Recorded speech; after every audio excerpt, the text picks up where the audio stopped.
Chair Abante, Chair Fernandez. Sir, I understand may mga statement na rin po tayo kahapon denying the statements of Grijaldo. Pero just to be clear, para mas maipaliwanag lang po sa ating mga kababayan, so may nangyari nga po bang private meeting about dun sa statement nga with Grijaldo?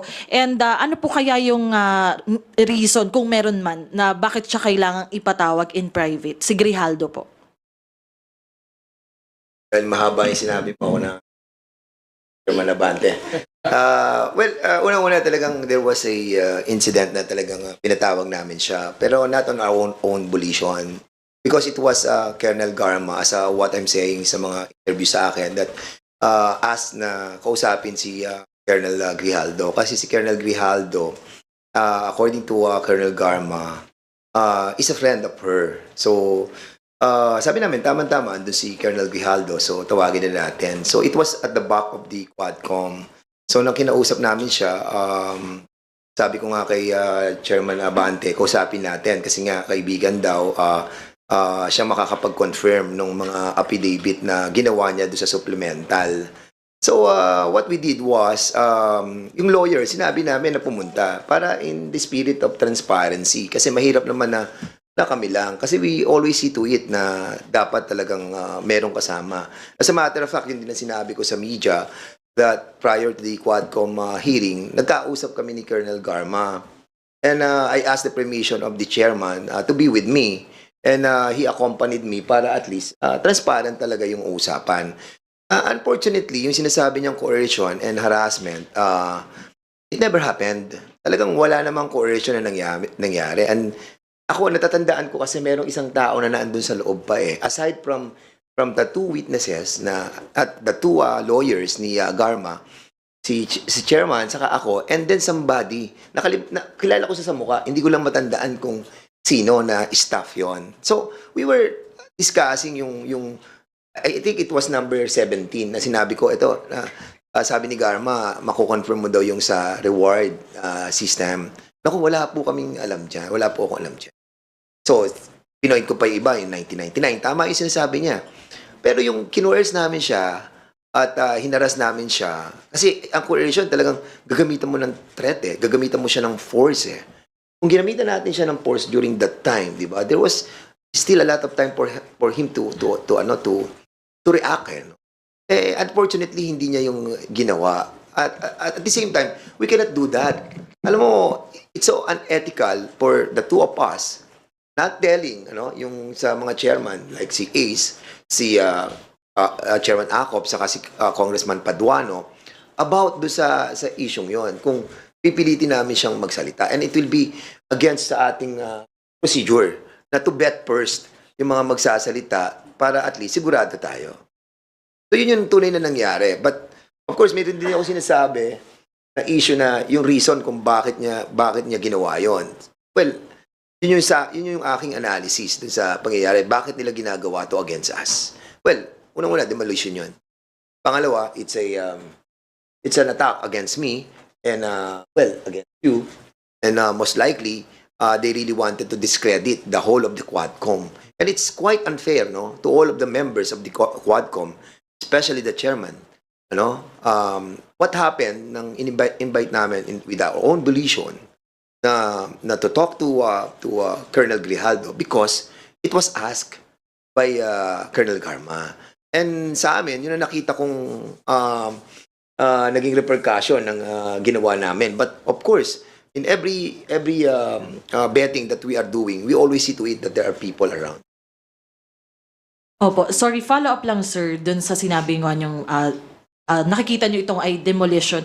Ano rin po yung masasabi nyo na paulit-ulit sinabi ni former President Duterte na subornation of perjury at sabi nga niya maghahain pa siya ng kaso against about this against you po sir. Ano pong masasabi niyo ron at bakit po ba nung meeting wala ring abogado mismo kasi ang nasabi niyo po ang may abogado si Garma but po walang abogado si Grijaldo? Kasi betting process pa lamang yun eh. Alam mo sa Kongreso, inakausap muna namin and then kapag nalaman namin na pwede nating i-validate yung mga sinasabi niya, then the lawyers will come out. So, that time, wala namang lawyer na dala si Grijaldo during that time eh. Ang may lawyer doon is si Garma. And that's the reason why we asked na kung pwede yung dalawang lawyer pumunta doon para at least transparent yung usapan. Now, kung nagsabi siya na, yes sir, kinoconfirm ko po yan, alam ko po yung reward system. And then, bring your lawyer. Yun ang ano namin, yun ang sistema ng procedure namin sa betting eh. Kasi otherwise, kung una pa lamang, i-coerce na namin siya. Alam namin, babalikan kami niyan. We're not like that. And you have to remember that we have a lot of evidences already. As a matter of fact, yung ating pong sinasabi natin na corroborative, no? Na-corroborate na eh. Actually, hindi naman kay Colonel Garma nagsimula yan eh. Doon sa dalawang PDL na kinorroborate ni Jimmy Portalesa, kinorroborate ni Warden Padilla. Saka lamang dumating si Colonel Garma, saka lang dumating si Commissioner Leonardo. So now, sinasabi ni Garma na ito, meron pang isang kaibigan ako na magko-corroborate doon sa mga sinabi ko.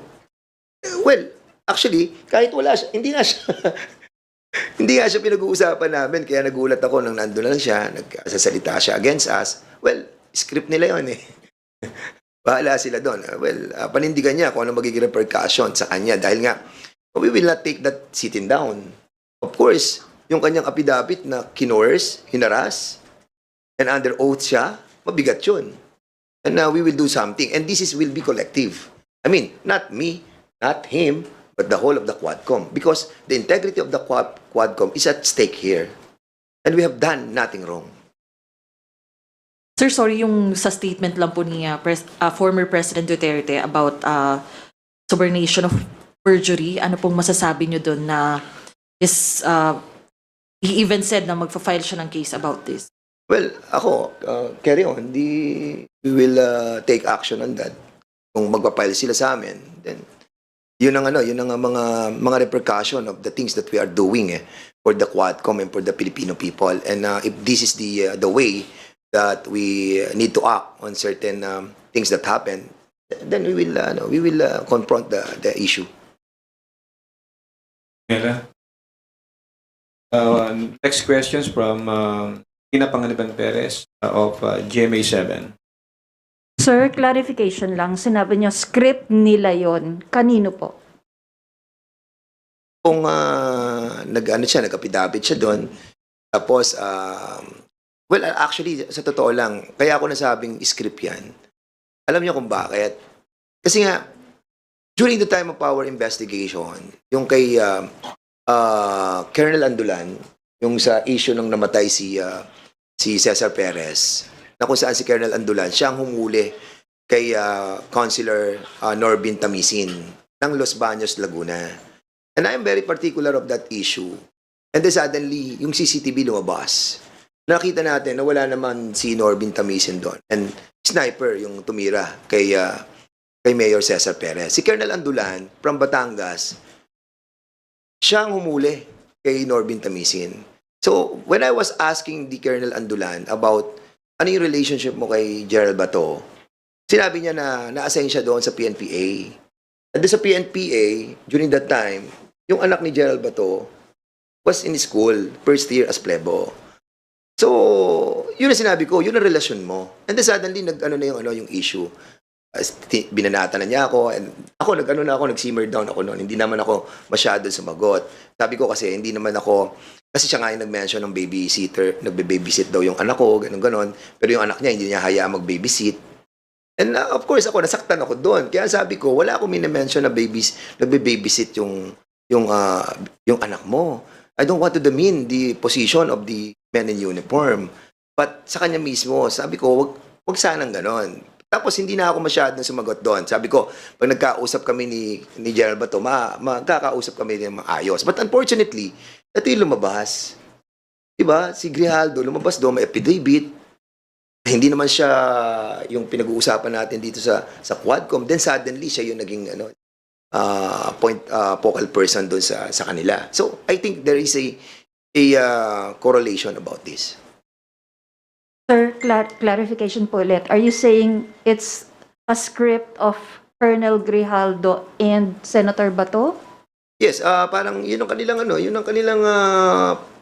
narration sa mga pangyayari dito. At dinala nila sa Senado si Grijaldo. Sabi nga ng isang press sa akin kanina, sino ba yung Grijaldo? Sabi ko, yan yung kaibigan ni Garma na isinama niya dun sa meeting namin na kung saan nabago na yung narration ni Colonel Garma nang dumating si Colonel Grijaldo. And that, I think we have to investigate why si Colonel Grijaldo na dumating sa meeting namin with Chairman Ace Barbers, hindi na niya na-reveal yung katotohanan. And then, yun na nga, doon na nag-boils down yun, imbisigahan na namin si Chairman Garma, si GM Garma. Opo. Sir, sabi po ninyo, the Quadcom will not take this sitting down. May legal action po ba kayong binabalak?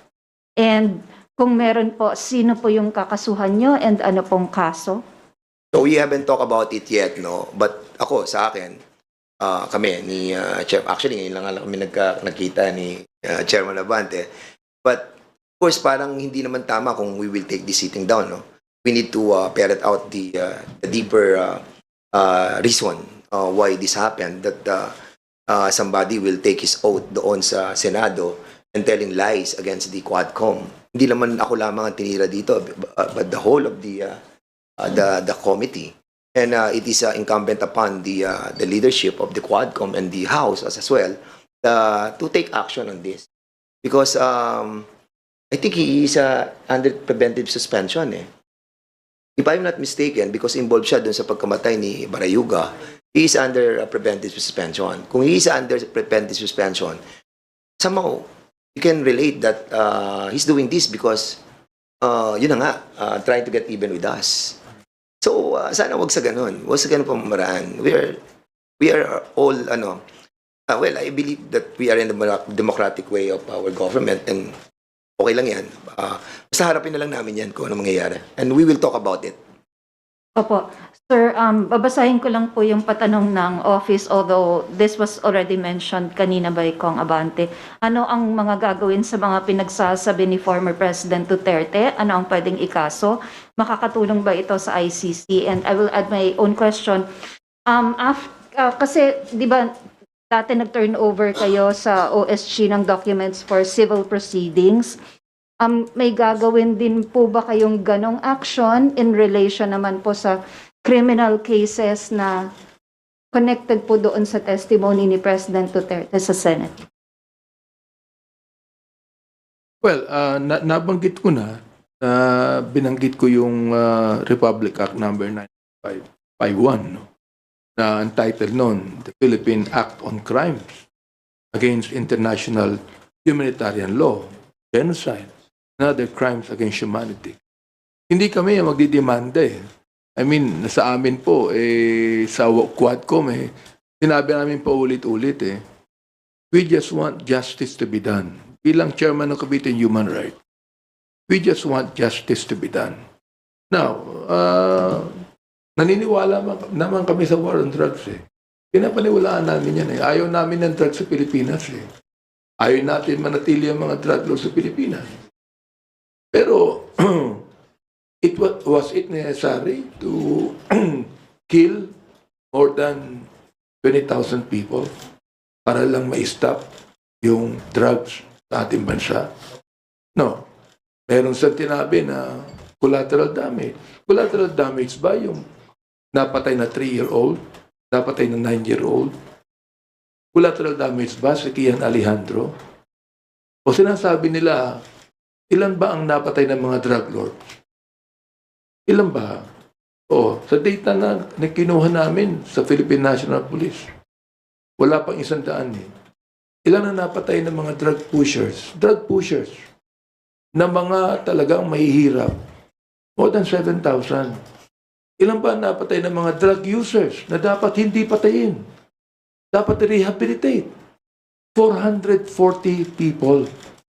Ngayon, yung ba collateral damage ba yun?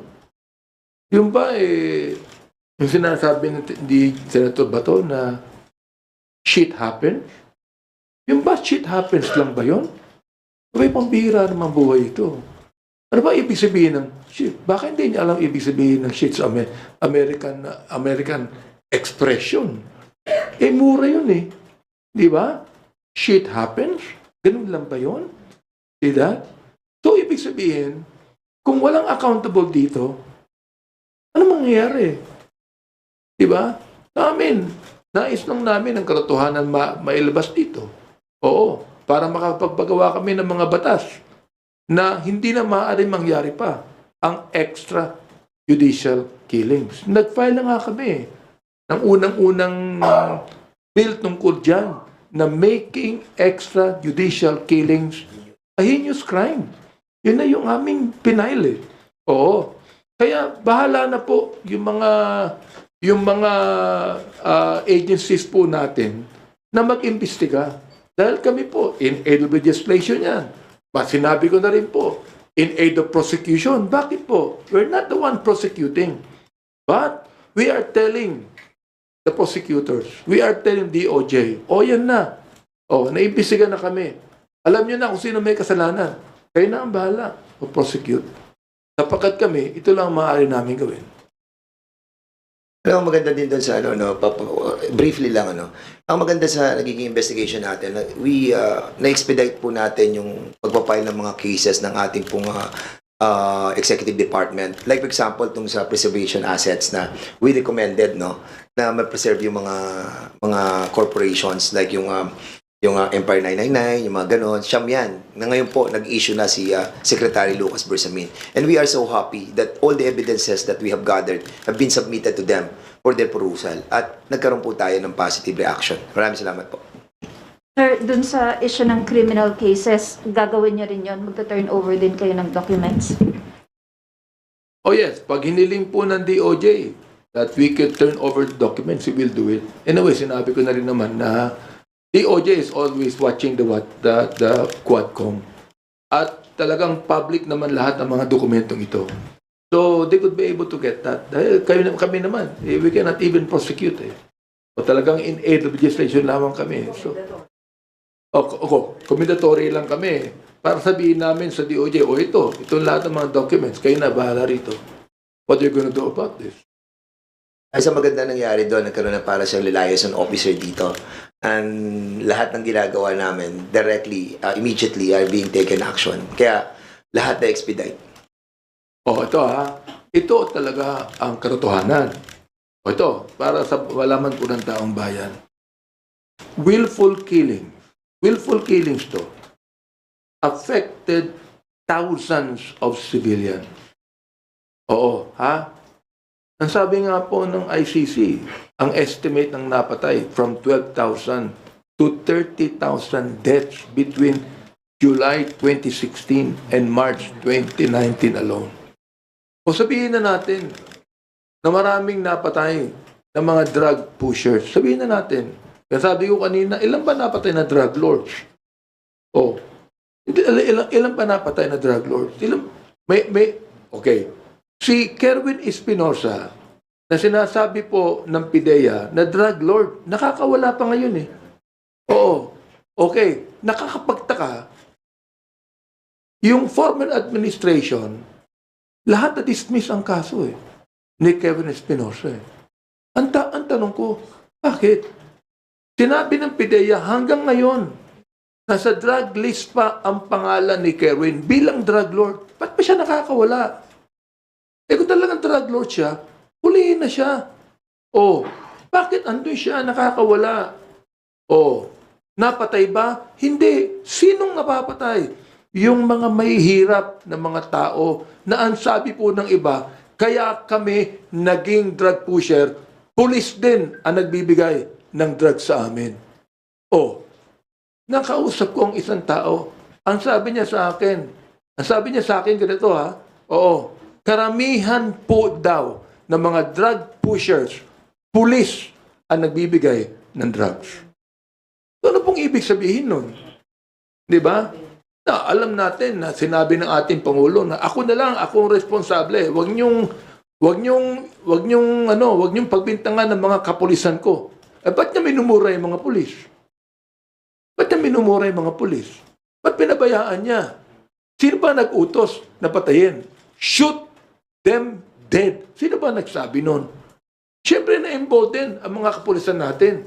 Yun naman pala ang sabi ng leader natin. Commander-in-chief pa natin yan. Titirahin na natin to. May reward pa. So ang tinatanong ko, ano ang pagkakaiba ng drug pusher na yun lang ang kanyang trabaho, mahirap na tao ito, na kumikita sa drugs para makakain sila. Anong pagkakaiba niyan sa pulis na pumapatay din ng drug pusher upang magkaroon ng pera? Anong pagkakaiba? Wala pagkakaiba eh.